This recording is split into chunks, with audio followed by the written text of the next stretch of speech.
Așa cum am arătat, negocierea contractului se poate realiza simplist prin acceptarea pur și simplu a primei oferte primite.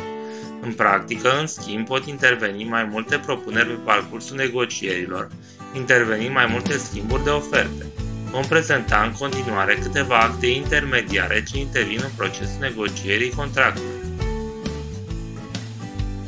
Convențiile privitoare la negociere stabilesc doar condițiile în care se formează contractul, nu și elementele contractuale.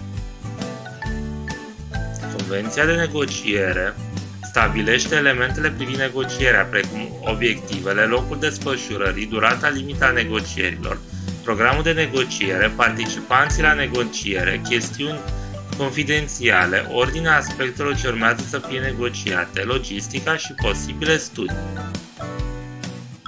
Solicitarea de oferte reprezintă un element în etapa precontractuală care constă în invitația adresată unor persoane determinate ori a unei singure persoane în vederea generării de oferte de către destinatar sau destinatari, oferte pe care, ulterior, autorul invitației le poate accepta sau refuza după bunul plac.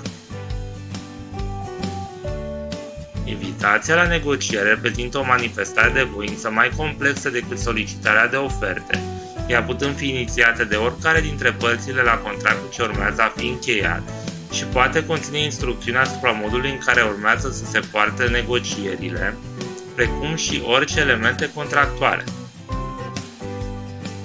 Contraoferte reprezintă acea voință juridică formulată ca răspuns la ofertă ce întrunește condițiile juridice ale ofertei și are ca efect caducitatea ofertei inițiale.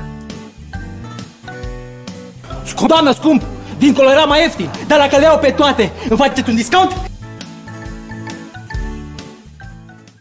Created using Powtoon.